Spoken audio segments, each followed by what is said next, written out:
जेके media देखने वाले सभी दर्शकों का एक बार फिर से बहुत बहुत स्वागत है। और लगातार हम जम्मू कश्मीर यूटी को लेकर अब जो बात कर रहे हैं वो बात ये है, चर्चा ये है कि आने वाले दिनों में जम्मू कश्मीर यूटी में चुनावों का बिगुल बच सकता है, जिसको लेकर अगर डिलिमिटेशन कमीशन की रिपोर्ट को लेकर बात करें तो मई में जो है वो ऑफिशियल रिपोर्ट जो वो सामने भी आ जाएगी और उसके बाद चुनावों की प्रक्रिया यहां पर शुरू हो जाएगी। लेकिन उससे पहले जो हालात इस समय बने हुए हैं जम्मू कश्मीर यूटी में, खासतौर पर डिलिमिटेशन कमीशन की जो ड्राफ्ट रिपोर्ट सामने आई है उसने कहीं ना कहीं सियासत को और ज्यादा गरमाया है। खासतौर पर पॉलिटिकल पार्टीज तमाम जो अपोजिशन की हैं वो बीजेपी के ऊपर तंज कस रही हैं, केंद्र सरकार को निशाना बना रही हैं और डिलिमिटेशन कमीशन को भी यह कहा जा रहा है कि बीजेपी के प्रेशर के तले यह रिपोर्ट तैयार हो रही है।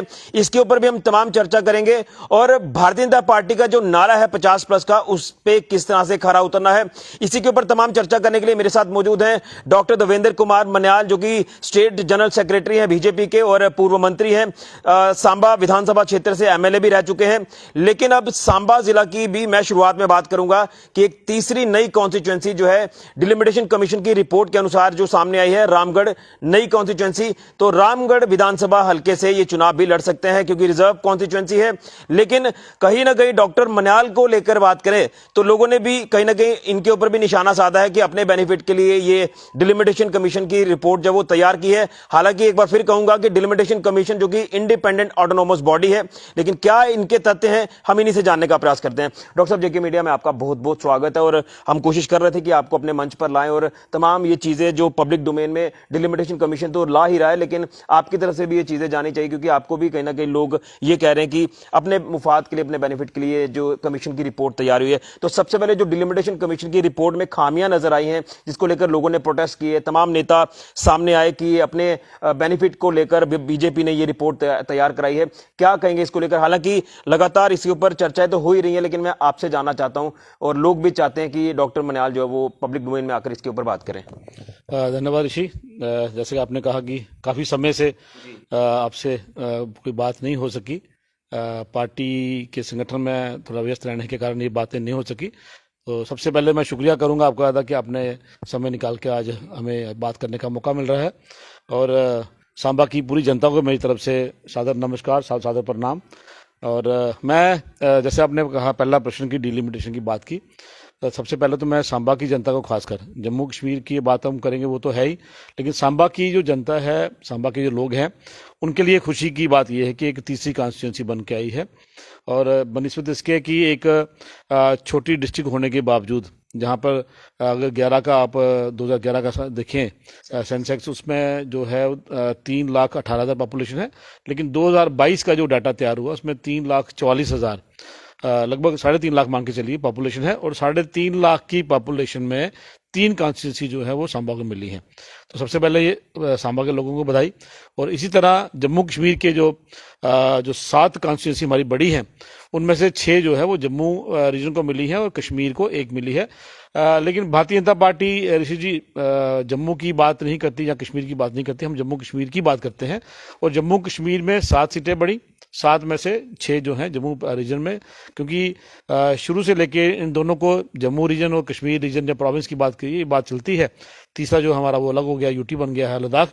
तो अगर इस रीजन की बात करें तो पहली बार मुझे लगता है कि भारतीय जनता पार्टी की सरकार थी और उसमें जो डिलिमिटेशन कमीशन थी, उसने बिना किसी भेदभाव के, बिना किसी डिस्क्रिमिनेशन के जम्मू का हक, जम्मू के रीजन का हक, जो कि हम सभी पार्टियां, चाहे वो यहाँ जम्मू में बीजेपी है या और भी जो जम्मू की बात करती हैं पार्टियां, उनको कहीं ना कहीं लगता था कि कश्मीर सेंट्रिक पॉलिटिक्स और कश्मीर के जो लीडर हैं वो हमेशा जो ऊपर के जितनी मलाई जिसको हम कहते हैं वैसे सीधी भाषा में वो खा जाते थे, जम्मू के हिस्से में कुछ मिलता नहीं था। तो उस लिहाज से अगर मैं आपसे बात कहूँ तो मुबारक की बात है कि 6 सीटें हमें मिली हैं, यहाँ जम्मू रीजन को मिली है, और 1 सीट जो है कश्मीर में बढ़ी है। क्योंकि कश्मीर में पहले से ही आपको पता है कहीं 50,000 की, कहीं 45,000 की यहाँ सीटें होती थी। जम्मू में, जम्मू वेस्ट की 1,80,000 आबादी थी, जो वोट्स थे, ऐसे ही 2.25 लाख वोट जो गांधीनगर के थे। इसी तरह बड़ी हर कॉन्स्टिट्यूंसी में लगभग 1,00,000 सवा लाख की कॉन्स्टिट्यूंसी होती थी। तो उस लिहाज से मैं समझता हूँ अच्छी बात है कि हमें मिला है। जहाँ तक बात रही कि अपने फायदे की बात, ये बातें एनसी के लोग करते थे और कर रहे हैं, क्योंकि हमने कभी इस तरह कभी ध्यान नहीं दिया कि डीलिमिटेशन कमीशन को भी आप मैनिपुलेट कर सकते हैं या डीलिमिटेशन कमीशन की भी आप इंटरफेयर कर सकते हैं। मुझे नहीं लगता कि इस तरह की बातें भारतीय जनता पार्टी सोचती भी होगी, करने की बात तो लग रही। वो लोग इसलिए बातें करते हैं क्योंकि उन्होंने ऐसा किया है। वो दिखता है कि वहाँ 46 सीटें थी, यहाँ 37 सीटें थी, तो कोई चाहे कोई मैं कहूँगा इंसान लो IQ का भी होगा तो वो समझेगा इस बात को कि कहीं ना कहीं जम्मू के साथ भेदभाव रहा है और कश्मीर सेंट्रिक लोगों ने सिर्फ कश्मीर की बात की, जम्मू की बात नहीं की। तो मुझे नहीं लगता कि किसी भी तरह का कोई भेदभाव किया गया या किसी भी तरह से किसी को फायदा पहुंचाने की बात की गई है। जहां तक बीजेपी का सवाल है, मैं आपको बिल्कुल क्लियर कर दूं, हमारा जो भारतीय जनता पार्टी एक संगठन आधारित पार्टी है, एक कार्यकर्ता आधारित पार्टी है। यहाँ संगठन में फैसला होता है, पार्लियामेंट्री बोर्ड दिल्ली में फैसला करता है कौन सा वर्कर, कौन सा उनका जो कैंडिडेट है वो कहाँ इलेक्शन लड़ेगा। तो ये आज ही हम कह दें कि फलां सीट फलां के लिए बनाई है, फलां सीट फलां के लिए बनाई है, लेकिन कहीं ना कहीं कुछ लोग होते हैं जिनको अपनी एक एस्पिरेशंस है कि मैंने इलेक्शन लड़ना है, मैंने वहां से लड़ना था, ये गांव मेरा था, वो वार्ड मेरा था, ये तहसील मेरी थी। उस तरह से उनको लगता है कहीं ना कहीं अगले इलेक्शन में मेरे वोट वहां चलेगी, मेरे वोट वहां चलेंगे। लेकिन मैं पर्सनली ये मानता हूं और भाजपा ये मानती है, अगर आप एक अच्छे लीडर हैं, अगर आपने लोगों की सेवा की है, लोगों के काम किए हैं, आप कहीं से भी चुनाव लड़े, आपका जो करेक्टर है, आपकी जो वर्किंग स्टाइल है, आपका जो एक रेपुटेशन है, वो आप अपने साथ कैरी करते हैं। आप जब उसको लेके जनता में जाएंगे, आप सांबा लड़िए, आप जम्मू लड़िए, आप कठुआ लड़िए, तो अगर आप अच्छे हैं तो जनता आपको वोट देगी, आपको चुनेगी। मुझे नहीं लगता और ना मैं ये बात मानता हूं कि किसी एक पर्टिकुलर एक नेता के लिए कोई कॉन्स्टिट्यूंसी कार्व आउट होती है। इसी जी 90 कॉन्स्टिट्यूंसियां बनी हैं, 7 कॉन्स्टिट्यूंसी बड़ी हैं और हर कॉन्स्टिट्यूंसी को अभी इसमें जो है वो कहीं ना कहीं कोई इलाका निकाला है, कहीं डाला है। तो मुझे नहीं लगता कि आप एक कॉन्स्टिट्यूंसी पे फोकस करेंगे और 89 कॉन्स्टिट्यूंसी पे कोई ध्यान नहीं देगा। ये बेतुकी बातें हैं। मुझे इस बात का फख्र है कि मेरी एक छोटी सी डिस्ट्रिक्ट में भी डीलिमिटेशन कमीशन का ध्यान गया। और इसमें सबसे पहले मैं आपको क्लियर करूं, ये कॉन्स्टिट्यूंसी जो है सबसे छोटी कॉन्स्टिट्यूंसी होगी, लेकिन उसका कारण है।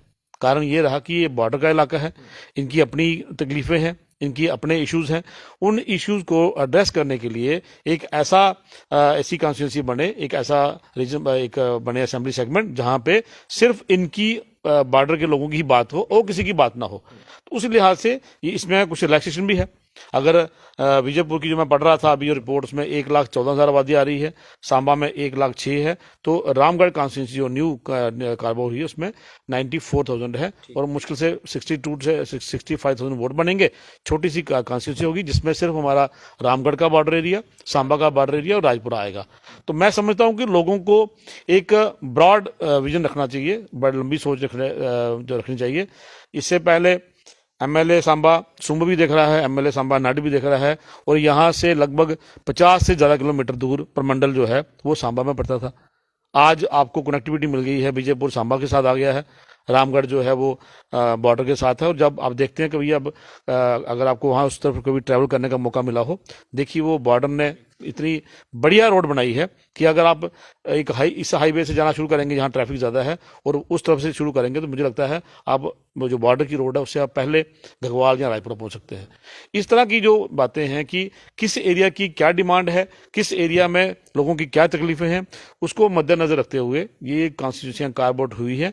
और सबसे बड़ी बात यह है कि सांबा की अगर बात करें या जम्मू कश्मीर की बात करें, लगभग जम्मू प्रोविंस में 34 to 36% जो है वो SC पॉपुलेशन है, जो कि पहले 28 होती थी। 28 से बढ़कर अब इस बार जो अभी 2022 का जो मैं आपको डाटा कह रहा हूं उसमें लगभग 32 to 36%, मतलब अगर आप कम में किसी देखेंगे तो 32% होगी, मैक्सिमम कहीं होगी। जैसे उधमपुर का इलाका है, कठुआ का इलाका है, वहां 36 से 42% भी है। लेकिन वहां जहां 2 कॉन्स्टिट्यूंसी बनी है वहां SC पॉपुलेशन भी डिवाइड हुई है और 7 जो कॉन्स्टिट्यूंसी SC है रिजर्व है वो इस प्रोविंस में बनी है। तो कहीं ना कहीं आपने कठुआ में भी एक सीट रिजर्व की है, आपने अखनूर में भी की है, आपने अगर सांबा में की है तो आपने उधमपुर में भी की है, इस तरह से आपने मढ़ में भी की है। तो वो कहीं ना कहीं उस परसेंटेज को भी आपने ध्यान रखना है कि 1/3 जो पॉपुलेशन इस प्रोविंस की है उसको उसका हक मिल रहा है कि नहीं मिल रहा है। वो कॉन्स्टिट्यूशन हो गई, उसमें कोई गैर कानूनी बात नहीं है। वो इलीगल बात नहीं है, वो एक कॉन्स्टिट्यूशन का एक संवैधानिक जो उनका हक था। जैसे एससी को मिलती थी लेकिन एसटी को नहीं मिलती थी। अब बीजेपी ने वो कानून जो है वो यहाँ लागू किया, जो कॉन्स्टिट्यूशन में उनको 9% 10% रिजर्वेशन मिलती थी, उसके हिसाब से उनको 9 सीटें इनको मिली, 7 सीटें एससी को मिली। और इन सब चीजों को मद्देनजर रखते हुए, चाहे टेरेन है, पॉपुलेशन है, बॉर्डर की डिफिकल्टी है, स्कैटर्ड पॉपुलेशन है, कनेक्टिविटी है, हेल्थ सर्विसेज हैं, स्कूल है, पानी की बात है, बिजली की बात है, रीजन कितना है, पॉपुलेशन कितनी है, और उस जो एरिया है वो कितना है, कम से कम 30 पॉइंट है जिसको डीलिमिटेशन कमीशन जो है उनको कंसीडर करता है।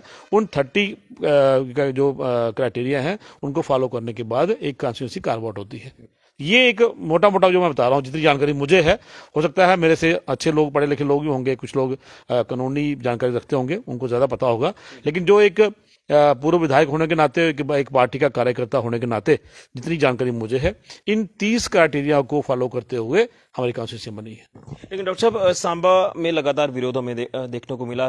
कटली दयानी का जो इलाका जो शहर के साथ लगता था वो बताया गया कि रामगढ़ कॉन्स्टिट्यूंसी में डाला गया है, या फिर पंगदौर, बैंगलाड़, ये कंगवाला इलाका जो बॉर्डर का है उसे बॉर्डर से निकाला गया था, शहर में डाला गया था। इसको लेकर क्या कोई नई रिपोर्ट सामने आई जिसके चलते लोगों को थोड़ी राहत जो वो मिले? क्योंकि हमें ये पता चल पा रहा है कि पंगदौर इलाका शायद अब बॉर्डर में जो वो ऐड कर दिया गया है।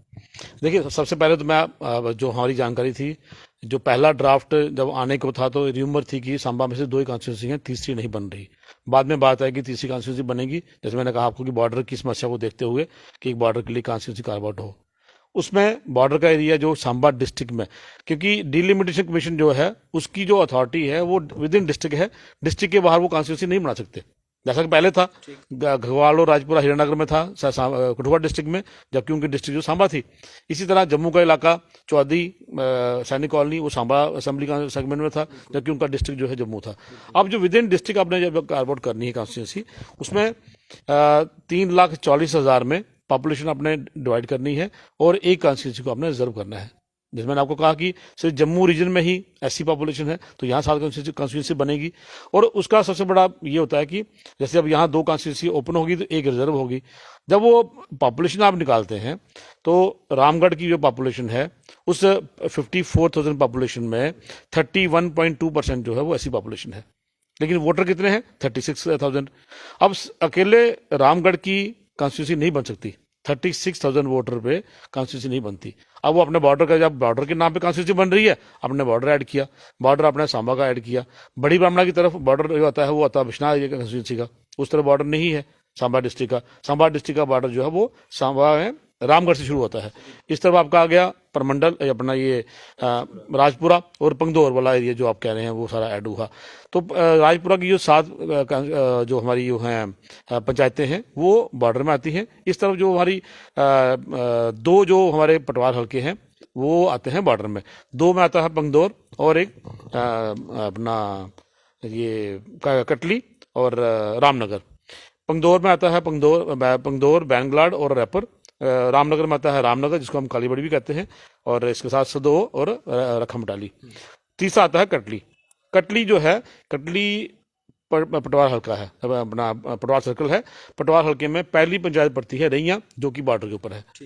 दूसरी आती है कटली, तीसरी पड़ती है दयानी। यानी पटवार हल्के के हिसाब से किया गया। एक पटवार हल्का ज्यादा ऐड होगा जहाँ निकलेगा। अब एक पंचायत का जो क्राइटेरिया है वो एक्ट में ही नहीं है। जो गुड़ा सलाथिया को लेकर हम बात कर रहे हैं कि गुड़ा सलाथिया सांबा में डाला गया जी, वही उसी पे आ रहा हूँ मैं। जब हमने ये पंगदौर का जो हमें बताया गया, हमने, क्योंकि जब लोग बोलते हैं तो नेचुरली हम भी बात करते हैं, तो हमने जो हमारे इलेक्शन कमीशन से बात की तो उन्होंने हमें क्राइटेरिया बताया कि अगर आप पंगदौर को डालते हैं सांबा के अंदर, रामगढ़ के अंदर, तो सांबा आपका रिजर्व हो जाता है। अब सांबा हमारा 96 से रिजर्व है। बिल्कुल। आप भी जानते हैं कितना विरोध होता है कि सांबा रिजर्व है, सांबा ओपन करो। जब आप उसको डालते हो तो वो रिजर्व होता है, जब उसको आप निकालते हो यहाँ से तो आपको उतनी ही पॉपुलेशन, जनरल कैटेगरी पॉपुलेशन डालनी पड़ेगी। ये मैं आपको वो बता रहा हूँ, ये मेरी ये मेरी बात नहीं है, जब बीजेपी की बात नहीं है, ये इलेक्शन कमीशन की जो ऑफिसर है, हमने उनसे बात की बैठ के, भाई रिजनमेंट हो रही है। हमारे senior leader vice president of the party साथी साहब, उन्होंने बात की, गंगा जी ने बात की। देखिए, हमें तो लोगों के पास जाना, हमें लोगों से वास्ता है। जब लोग ही हमारे खुश नहीं होंगे तो हम लीडर किस बात करें। जब हमने बात की तो उन्होंने कहा कि उस पॉपुलेशन को जो 0 लाइन बॉर्डर पे है उसको तो अपने बॉर्डर पे डालो, उसको वो आ गई हमारी पंगदौर की पंचायत सर्कल। लेकिन उस पॉपुलेशन को जो हमने पूरा करना है जनरल कैटेगरी पॉपुलेशन को, तो वो ये इलाका जो आप कह रहे हैं घोड़ा सलाथिया, जब सांबा में डाला तो सांबा ओपन हो गया और रामगढ़ की सीट जो है पंगदौर डालने के बाद भी रिजर्व ही रही। ये जो मोटे मोटे पॉइंट हमने जो पता किए ऑफिशियल से, ये बात है कि बिल्कुल अभी डिलिमिटेशन कमीशन की अभी फाइनल रिपोर्ट भी आना बाकी है। लेकिन इसी के साथ साथ मैं जानना चाहूंगा कि 50+ का नारा किस तरह से कामयाब होगा भारतीय जनता पार्टी का। अब मैं इसी पर आऊंगा क्योंकि नेशनल कॉन्फ्रेंस ने जिस तरह से ऐलान किया है, एक मंच पर उन्होंने खासतौर पर फारूक अब्दुल्ला को मैं सुन रहा था, उन्होंने कहा कि भारतीय जनता पार्टी अगर 15+ भी कंप्लीट कर जाएगी तो ये बहुत बड़ी बात है। देखिए, फारूक साहब बड़े ही पुराने और बड़े दिग्गज नेता हैं, मैं उनको मानता हूँ दिग्गज नेता हैं वो, लेकिन वो स्टेबल नहीं होते कहीं भी। कहीं जम्मू में आके उनकी स्टेटमेंट कुछ और होती है, सांबा में कुछ और बोलते हैं, पार्लियामेंट में जाके वो रोते हैं, और कश्मीर में जाके कहते हैं ये देखिए कैसे हटाते हैं 370। ये सिर्फ महबूबा मुफ्ती ने नहीं कहा था झंडे वाली बात, ये फारूक साहब ने ये बात कही थी कि देखते हैं अगर 370 उठाएंगे, यहाँ से हटाएंगे तो इनका झंडा कौन उठाता है। ये मैं एक पुरानी वीडियो देख रहा था, उसमें फारूक साहब की स्टेटमेंट है। महबूबा मुफ्ती से पहले फारूक साहब ने ये बात कही है कि अगर 370 हटता है तो यहाँ कश्मीर में इनका झंडा उठाने वाला कोई नहीं होगा, और अगर जरूरत पड़ी तो हम इनसे अलग हो जाएंगे, हमारे पास और भी ऑप्शंस हैं। ये फारूक साहब की स्टेटमेंट है, जो कल सांबा में आके वो जो बातें कर रहे थे। मैं तो ये कहता हूं कि सांबा के लोगों को, हम लोगों को, जम्मू के लोगों को ये बात उनसे पूछनी चाहिए कि आपके पास दूसरी ऑप्शन कौन सी है। आप कहते हैं अगर 370 हटी तो झंडा उठाने वाला नहीं होगा, कश्मीरी लीडर कहते हैं, और अगर उठा भी दिया तो हमारे पास ऑप्शन है कि हम यहां से निकल जाएंगे, हमारे पास और भी ऑप्शन है। इस तरह की बातें करने वाले नेता अगर ये कहते हैं कि 15 सीटें नहीं निकाल सकते, मुझे लगता है उनका अपना जनाधार जो है कश्मीर में वो इतना नीचे आ गया, खत्म हो चुका है लगभग, कि मुझे नहीं लगता कि एनसी कहीं 15 तक भी टिक पाएगी कश्मीर के अंदर। जम्मू की तरह बात छोड़िए, जम्मू में तो उनका सुपड़ा साफ हो गया है, और कश्मीर में भी ये अपने लिए बात कहीं तो जचती है। हमने भारतीय जनता पार्टी की सरकार ने, मोदी साहब ने काम किया है, 3.5 साल हमारी सरकार रही, हमने उसमें काम किया, उसके बाद एलजी साहब की सरकार रही, उसमें काम किया। ठीक है, जब सरकार होती है, पॉलिटिकल सरकार होती है तो बात कुछ अलग होती है, लेकिन जब ब्यूरोक्रेसी बीच में आती है तो कहीं ना कहीं जनरल पब्लिक के लिए दिक्कतें होती हैं। हम इस बात को मानते हैं, और मैं ऑन कैमरा में ये बात मानता हूं कि कुछ लोगों को लगता है कि ब्यूरोक्रेसी जो सही काम नहीं कर रही, हमें भी ये लगता है कि कहीं ना कहीं लोगों को दिक्कत है ये बात। लेकिन अगर आप डेवलपमेंट की बात करें, चाहे आप मेडिकल कॉलेज की बात करें, आप एम्स की बात करें, आप सड़कों की बात करें, आप डिग्री कॉलेज छोड़कर हायर सेकेंडरी की बात करें, एजुकेशन, हेल्थ, वाटर सप्लाई, आज मेरे सांबा डिस्ट्रिक्ट में मैं आपके माध्यम से लोगों को बताना चाहूंगा 106 ट्यूबवेल आए हैं, जो कि 2 साल में हमने पूरे करने हैं। 2 साल में 106 ट्यूबवेल जो हैं नए जल शक्ति मिशन के तहत वो लगने हैं यहाँ पे। वो आप देखते होंगे हर गांव में, हर एक मेरा डीडीसी जो है महीने में लगभग एक दो ट्यूबवेल का वो वहां पे फाउंडेशन स्टोन रख रहे हैं। हमने डेवलपमेंट की है, हमने काम किए हैं। कोरोना में जो लोगों को बचाया, बहुत बड़ी बात है। अमेरिका आज भी ये बात क्लेम करता है कि हमारे पास सबसे बड़ा हेल्थ सिस्टम है, हमारे पास डॉक्टर हैं, लेकिन सबसे ज़्यादा मौतें जो हुई वो अमेरिका में हुई। मोदी साहब ने नुकसान उठाया, देश को नुकसान हुआ, लेकिन हमने लॉकडाउन किया, लॉकडाउन के बाद हमने वैक्सीन बनाई। आज पूरे वर्ल्ड में, पूरी दुनिया में एक अकेला कंट्री है जिसकी लगभग 250 करोड़ डोजेज जो हैं लोगों को लग चुकी है। अगर मैं इस बात पे बात करना चाहूंगा, डेवलपमेंट पे बात करूंगा, तो को बड़ा लंबा हो जाएगा, आपको भी इतना टाइम नहीं मिलेगा अपनी मीडिया की तरफ से। मैं ये उन बातों को लेके, इन बातों का आधार बना के हम 50+ की बात करते हैं। लेकिन सबसे बड़ी बात यह है कि मैं जम्मू की बात नहीं करता, हम इस बार कश्मीर में सीटें जीतेंगे। मैं आपको ये बात आप मेरी नोट कर लें, कश्मीर में बीजेपी के नाम पे सीट निकलेगी इस बार एसटी जो हमने हमारे जो समुदाय है, गुज्जर समुदाय है, बकरवाल समुदाय है, उनको एसटी दिया है, वो लोग खुश हैं। आने वाले समय में हो सकता है पहाड़ियों को भी एसटी का स्टेटस मिलेगा। ये दोनों कम्युनिटीज वो हैं जो एनसी कांग्रेस के टाइम में प्रताड़ित थी, दुखी थी। Gujjar vote, Bakarwal vote, NC इनको अपना घर का वोट मानती थी कि ये तो हमारा पक्का वोट ही है, और इसको they use to take this community for granted. लेकिन आज वो कम्युनिटी उनके हाथ से कहीं ना कहीं निकल चुकी है। आने वाले समय में गुज्जर, बकरवाल और पहाड़ी, ये जहां जहां इलेक्शन लड़ेंगे वो भारतीय जनता पार्टी के नाम पे लड़ेंगे। भारतीय जनता पार्टी के जो हमारा एक सिंबल है कमल का फूल, उस पे इलेक्शन लड़ेंगे। उस बात को आधार मान के हम कहते हैं कि इस बार 50 के पार। लेकिन इससे पहले भी 44+ का नारा दिया था, जब तब भी मोदी वेव काफी हावी थी। लेकिन इस बार क्या लगता है, चुनौतियां काफी ज्यादा है, चैलेंजेस काफी ज्यादा है, डेली वेजेस तमाम सड़कों पर हैं, BSF CSF border battalion aspirants को लेकर बात करें वो सड़कों पर हैं, डेली वेजेस तमाम हर दिन क्या उनके साथ बर्बरता हो रही है? क्या आप मानते हैं कि लगातार वो बीजेपी को भी निशाना साध रहे हैं, टारगेट कर रहे हैं कि बड़ी उम्मीदें थी बीजेपी से लेकिन ये सारे मसले हल नहीं हुए और चुनावों में इसका जवाब दिया जाएगा, ये तक बीजेपी को सुनना पड़ रहा है? तो ये चैलेंजेस काफी ज्यादा 50+ का नारा कामयाब करने के लिए। जी बिल्कुल। अब जो जैसे मैंने पहले बात की कि कहीं ना कहीं लोगों में कुछ बातों को लेकर नाराजगी भी है, उसमें ये डेली वेजेस से आपने बात की। कहीं ना कहीं आप भी जानते हैं 2017 में उस समय के हमारे फाइनेंस मिनिस्टर द्राबू साहब, उन्होंने एक बड़ा अच्छा रोड मैप बनाया था और उसमें डेली वेजेस को जो एक कुछ क्राइटेरिया को फॉलो करते हुए कुछ लोगों को परमानेंट करना था, कुछ को रेगुलराइज करना था, कुछ की सैलरी जो है रेगुलर करनी थी। 60 से 65 हज़ार ये डेली वेजेस थे ऐसे जिनके ऊपर ये कार्रवाई चल रही थी। लेकिन ये एक गुनाह किया उस वक्त की हमारी चीफ मिनिस्टर ने, रातों रात वो जो 65 का नंबर था वो 1 लाख के ऊपर चला गया। तो वो इलीगल तरीके से एंट्रीज हुई और 60-65 हज़ार को 1 लाख बना दिया गया। वहां पे आके ये प्रोसेस रुक गया क्योंकि उसमें कहीं ना कहीं मैं समझता हूँ कि जम्मू का जो हमारा डेली वेजर जो का सीपी वर्कर था वो अफेक्ट होता था, क्योंकि जो लोग यहाँ 20 साल से 15 साल से या 10 साल से काम कर रहे थे उनको शायद प्रायोरिटी ना मिलती और वो जो बाद में एंटर हुए उनको प्रायोरिटी मिलने के चांसेस बड़े ज्यादा लग रहे थे, जिस बात का बीजेपी ने विरोध किया था। उस वक्त ये प्रोसेस जब हमने कहा कि आप जम्मू से भी देखिए, कश्मीर से भी देखिए, लद्दाख से भी देखिए, जो लोग हैं उस भाई कहीं ना कहीं जो 40-45 हज़ार न्यू जो ऐड किए थे, यह बात अगर आप उनके साथ बैठेंगे डेली वेजर के साथ, उनको भी इस बात का पता है कि 60-65 हज़ार का जो आंकड़ा था उसको रातों रात 1 लाख कर दिया गया। वो प्रोसेस रुका। लेकिन आज भी हमारी एलजी साहब से 2-3 बार मुलाकात हुई है। हमारे लोग सड़कों में बैठे हैं, हमें भी अच्छा नहीं लगता, हमारे ही भाई बहन हैं जो प्रोटेस्ट करते हैं। इस तरफ सरकार बड़ी गंभीर है। मुझे खुद को, मैं पर्सनली मैं कहता हूँ, पार्टी की तरफ से हमने एश्योरेंस दिया है कि कहीं ना कहीं इलेक्शन से पहले इसका कुछ ना कुछ रास्ता जो निकल जाएगा और रास्ता वही निकलना है जो 2017 में एक रोड मैप बना था।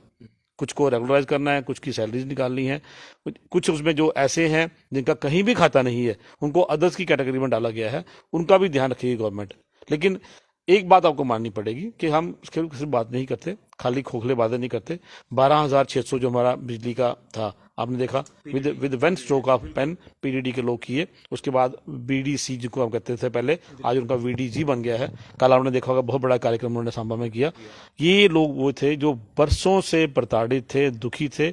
आज सेंट्रल गवर्नमेंट की इंटरवेंशन से लगभग 27 हज़ार वीडीसी जो है वो उनको सैलरी मिलना शुरू हो जाएगी, उनके परिवारों के, उनके खातों में डायरेक्ट पैसा आएगा डीबीटी के थ्रू।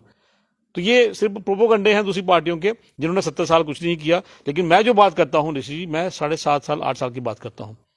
अब मुझे अच्छा भी लगता है जब हम कहते हैं कि ये सड़कों पे हैं, वो सड़कों पे हैं, कि वो लोग सड़कों पे हैं इस उम्मीद से कि बीजेपी कुछ करेगी, क्योंकि 70 साल उन्होंने कुछ नहीं किया। बीजेपी से उम्मीदें हैं तभी तो वो संघर्ष, वो तभी हमारे पास आते हैं, तभी हमारी पार्टी के ऑफिस के बाहर आते हैं कि इनसे उम्मीद है। वीडीसी को उम्मीद थी, हल नहीं हो पा रहा ना। क्यों नहीं हो रहा जी? 12,500 हज़ार हमने पीडीडी का रेगुलराइज किया, 27 हज़ार बीडीसी को बीडीजी बना के उनकी सैलरी उनके खातों में डाल दी। उसके बाद अब ये प्रोसेस चल रहा है, ये प्रोसेस भी थोड़ा टाइम लेगा। उसमें इतनी सारियां मतलब खामियां हैं उस रिक्रूटमेंट में। और लेकिन आप खुद मानेंगे, मुझे कहते बिल्कुल ये हेजिटेशन नहीं है कि हर डिस्ट्रिक्ट में आज भी कुछ ऐसे लोग हैं जिनके सिर्फ नाम एंटर है लेकिन वो डिपार्टमेंट में काम नहीं करते। इस तरह के उस तरफ जो है काफी ज्यादा नंबर है जो कि जिनको डायरेक्ट बेनिफिट मिलने वाला है, लेकिन वो कहीं खाते में कहीं काम नहीं करते। कुछ त्रुटियां हैं, कुछ खामियां हैं, उनको सरकार दूर करने की कोशिश कर रही है और बड़ी गंभीर है सरकार इसको लेकर। मुझे उम्मीद है कि अगर 12,600 बिजली का हुआ है, 27 हज़ार अगर बीडीजी भी बने हैं, तो सरकार के लिए कोई इतनी बड़ी समस्या ये है नहीं। ये भी इलेक्शन से पहले मुझे लगता है, एक जाती तौर पर मुझे लगता है कि अमित शाह जी हमारे माननीय प्रधानमंत्री इसको लेकर गंभीर है। इलेक्शन से पहले कोई ना कोई तोहफा जो हमारे डेली वेजेस हैं उनको भी मिलेगा पार्टी। यानी यूं कहें तो जो भारतीय जनता पार्टी एक सपना लेकर चल रही है कि अपना मुख्यमंत्री उनका होगा, तो ये वाकई में साबित होने वाला है बीजेपी की तरफ से ये चीजें सच होने वाली हैं? इससे सपना नहीं है जी, ये तो हकीकत में हम लोग उसको लेके हम काम कर रहे हैं। सपना देख भी रहे हैं और सपने के लिए हम भाग भी रहे हैं। उसके लिए खून पसीना अपना एक करेंगे कि इस बार 50 के पार। और जम्मू का चीफ मिनिस्टर और अपना चीफ मिनिस्टर, बीजेपी का चीफ मिनिस्टर यहाँ बनना। मैं, जैसे आपने कहा, सपना, सही बात है, सपना ही है। हमने सपना नहीं देखा था कभी कि यहाँ सरकार बनेगी, लेकिन मोदी जी ने सपना दिखाया, सरकार बन गई। हमने सपना देखा कि प्राइम मिनिस्टर, अपना चीफ मिनिस्टर अपना होगा, वो सपना साकार करेंगे, लेकिन सिर्फ बातों से नहीं करेंगे, काम करके करेंगे। जो मैं रिपीट करता हूं, जो तकलीफ लोगों को कुछ कुछ चीजों की, कुछ बातों की वजह से हो रही है, उसका दर्द हमें भी महसूस होता है, हमें पूरा उससे हमदर्दी भी है। और भगवान करे कि इलेक्शन से पहले पहले हम अपनी तरफ से पूरी कोशिश कर रहे हैं, सरकार इस पर पूरा संज्ञान ले रही है। लेकिन क्या इस चीजों को देखकर आप ये कह रहे हैं कि जिस तरह से 4 राज्यों में भाजपा ने प्रचंड बहुमत हासिल किया, तो क्या आपको ये चीजें इजी अब जम्मू कश्मीर में लग रही है कि नहीं, वहां पर अगर मोदी फैक्टर अभी भी चला है तो आगे भी चलेगा जम्मू कश्मीर में? देखिए, मैं इस बात में बिलीव नहीं करता कि अगर गोवा में बीजेपी वापस आई है तो गोवा का सोच के लोग जम्मू में वोट डालेंगे, और करना भी नहीं चाहिए ऐसा। जम्मू में तभी लोग वोट डालेंगे जब जम्मू के लोगों ने काम किया, बीजेपी के लोगों ने काम किया है, हमारी सरकार ने काम किया है। आज यहाँ पे यूटी है, यूटी में एलजी साहब हैं, एलजी साहब काम कर रहे हैं, लेकिन वो जो है वो सेंट्रली एडमिनिस्ट्रेटेड है, मतलब केंद्र शासित है। तो मोदी जी जितने काम कर रहे हैं, जैसे एक छोटी सी मैं आपको एग्जांपल दूंगा, आज आपको भी जानकर खुशी होगी, शायद लोगों को ज्यादा पता नहीं होगा, जम्मू का एम्स, जो विजयपुर का एम्स है, ये हमारा हिंदुस्तान का सबसे बड़ा एम्स होने जा रहा है। जो दिल्ली का एम्स सबसे बड़ा था, अब उसके बाद पहले मुझे किसी ने बताया कि ये नंबर 2 है, लेकिन डॉक्टर जितेंद्र ने ये क्लियर किया कि ये हिंदुस्तान का सबसे बड़ा एम्स बनने वाला। ये छोटी बात नहीं है। IIM, IIM, IIT, इस तरह के इंस्टीट्यूशन, ये हमारे सपने थे, ये हमारे ख्वाब थे कि हमारे बच्चे कभी IIT में देखेंगे। मेरे परिवार के 2 लोग जो हैं, 2 बच्चे जो हैं, वो IIT में इंजीनियरिंग कर रहे हैं। इसी तरह कल आप भी मुझे बताएंगे कि एम्स में हमारा भी कोई बच्चा जो डॉक्टरी कर रहा है। लेकिन यहाँ पर आखिर में ये भी कहूंगा, कहीं आम आदमी पार्टी की बात हम करें तो वो ना दस्तक दे दे, जिस तरह से पंजाब में उन्होंने जो करके दिखाया है, कहीं आने वाले दिनों में भाजपा के लिए यहाँ चैलेंज ना हो जाए। देखिए, पंजाब में भाजपा नहीं थी, मैं इस बात को मैं एडमिट करता हूं कि भाजपा, वहां पे अकालियों के साथ हमारा एक गठबंधन था, और पिछली सरकार में हमारे सिर्फ 3 MLA थे पिछली असेंबली में। पिछली बार 3 थे, 1 हार गया, अभी 2 है हमारे पास MLA। वहां एक छोटे दल के रूप में हम अकालियों के साथ थे, लेकिन 15 साल से लोग वहां अकालियों से और कांग्रेस से इतने दुखी थे कि लोगों के पास कोई ऑप्शन नहीं थी। और कांग्रेस, उसके जो किसानों का आंदोलन था, जो कि हम खुद मानते हैं, मोदी जी ने माना कि हम उनको उनके फायदे की बात समझा नहीं सके। आने वाले समय में कहीं ना कहीं किसान ने रियलाइज करेंगे कि मोदी जी ने जो किया था ठीक किया था, वो आने वाला वक्त उनको बताएगा। इसलिए पंजाब का मैं उसको कोई धार नहीं मानता हूं आपका, क्योंकि वो कहीं कोई भी ऑप्शन ना होने के बाद लोगों को लगा कि यही एक पार्टी है जो हमें कांग्रेसियों से और अकालियों से छुटकारा दिला सकती है, तो उन लोगों ने वोट किया उसको। यहाँ बीजेपी ने काम किया है, और काम दिखते हैं ऋषि जी, काम दिखते हैं लोगों को। ठीक है, जो थोड़ी बहुत नाराजगी है उसको भी हम जल्दी ठीक करेंगे। और मेरा आपके माध्यम से लोगों से ये निवेदन है, घर में बैठ के भी सोचिए आप कि कोरोना का इंजेक्शन 2 लग गए, 3रा लगने जा रहा है। आपके घर के पास एम्स है, मेडिकल कॉलेज है, आपके बच्चे डॉक्टर बनेंगे। 200 डॉक्टर बनते थे हर साल, अब 1200 से अधिक बच्चे डॉक्टर बनेंगे। IIT में आपके बच्चे ग्रेजुएट होंगे, IIM में होंगे, IIIM में होंगे। इसी तरह सांबा के अंदर, डिस्ट्रिक्ट के अंदर आज 5 डिग्री कॉलेज हैं। सांबा सिर्फ असेंबली कॉन्स्टिट्यूंसी में आपके पास 8 हायर सेकेंडरी है। ये छोटी बातें नहीं है, वो सिर्फ 7 साल, 7.5 साल की बात है, 70 साल की बात नहीं है। लोगों को इस बात को भी ध्यान देना चाहिए। छोटी छोटी किसी बातों पे अगर नाराजगी भी है, वो हम फेस करेंगे उसको, जो कोशिश करेंगे उनको दूर भी करें। हमारे लोग हैं, हमारे भाई हैं, हमारी बहनें हैं जिनको ये तकलीफ हो रही, चाहे वो बटालियन जो है बॉर्डर उसकी बात करें, चाहे हम जो डेली लेवल उनकी बात करें, लेकिन पार्टी उस तरफ गंभीरता से जो है वो काम कर रही है। अब डॉक्टर मन्याल जो है वो रामगढ़ कॉन्स्टिट्यूंसी से चुनाव लड़ रही है, तो स्पष्ट हो गया है। नहीं, मैंने शुरू में आपको ये कहा कि हमारी एक संगठन आधारित और कार्यकर्ता आधारित पार्टी है। पार्टी का एक पार्लियामेंट्री बोर्ड होता है, कोर ग्रुप जम्मू कश्मीर में होता है, वो रिकमेंड करते हैं। पार्लियामेंट्री बोर्ड जो है सर्वे के हिसाब से, जो सर्वे में कैंडिडेट आएगा, विनेबिलिटी, जो बंदा जीत सकता है, बीजेपी का जो कार्यकर्ता काम कर रहा होगा, जो जीत सकता होगा, उसको पार्टी टिकट देगी। हम पार्टी के कार्यकर्ता हैं, काम करेंगे, पार्टी को लगेगा अच्छा है, लोगों को लगेगा अच्छा कैंडिडेट है, तो इलेक्शन भी लड़ेंगे, चुनाव भी। सांबा में बड़ा संशय बना हुआ है, सलाथिया साहब आ रहे हैं वहां पर या कोई और आ रहा है? ये भी, अगर आप भी बड़े ओहदे पर बैठे हैं पार्टी में, तो ये चीज आपको भी थोड़ी बहुत पता ही होती है कि कौन कैंडिडेट आ रहा है। विजयपुर में भी कई सारे क्यास लगाए, कि थोड़ा सा आप हिंट अगर दे सकते हैं तो शायद बाकी वाले भी तैयारी कर ले। देखिए, साथी साहब एक बड़े कद के नेता हैं, 2 बार कैबिनेट मिनिस्टर रहे हैं, लगभग 40-45 साल का उनका पॉलिटिकल एक्सपीरियंस है, और कहीं ना कहीं भाजपा को उनके आने से फायदा हुआ है। मैं ये बात मानता हूं कि इतने बड़े कद का नेता जब आप एक बड़ी पार्टी छोड़ के दूसरी पार्टी में आता है, उसको बड़ी तो नहीं कहेंगे, रीजनल पार्टी है, तो वो एक नेशनल पार्टी में आए हैं, तो कहीं ना कहीं उनका भी कद बड़ा है, लेकिन एक इतना एक्सपीरियंस नेता हमें मिला है, तो मैं समझता हूँ हमें उसका फायदा ही, उनका यहाँ आने में फायदा ही होगा हमें, और पार्टी करेगी फैसला लोगों के हिसाब से। पत्ते नहीं खोलेंगे? नहीं, पत्ते खोलने की बात नहीं है, मैंने आपको बताया पार्टी जम्मू में और वहाँ पे सेंटर बोर्ड डिसाइड करेगा कौन इलेक्शन लड़ेगा, कहाँ चलिए लड़ेगा। डॉक्टर साहब, आपने अपना वक्त दिया, आपका बहुत बहुत धन्यवाद। ठीक है, थैंक यू जी। तो ये थे हमारे साथ डॉक्टर देवेंद्र कुमार मन्याल, जो कि जम्मू कश्मीर यूटी भाजपा के जनरल सेक्रेटरी हैं, एक प्रमुख ओहदे पर बैठे हैं, और तमाम डिलिमिटेशन कमीशन को लेकर भी इन्होंने क्लैरिफाई किया है लोगों को। लेकिन जो विरोध हमने देखा वो लगातार अभी भी जारी है, लेकिन कुछ चीजों में अमेंडमेंट हमें होती दिख रही है। लेकिन आने वाले दिनों में रिपोर्ट फाइनल क्या आती है, इसको लेकर भी हमें इंतजार करना होगा। बताया जा रहा है कि जो बॉर्डर का इलाका सांबा में जो पंगदौर था, वो बॉर्डर में अब दोबारा से ऐड कर दिया गया, जिसको लेकर वहां के लोग प्रदर्शन कर रहे थे। गुड़ा सलाथिया फाइनली मोहर लग गई है कि वो सांबा कॉन्स्टिट्यूंसी का हिस्सा होगा। लेकिन उसी के साथ साथ भाजपा के लिए चुनौतियां काफी ज्यादा है। 50+ का नारा यहां पर भी दिया जा रहा है। इनके अध्यक्ष भी लगातार दे रहे हैं कि हम 50+ का नारा हम कामयाब करके दिखाएंगे।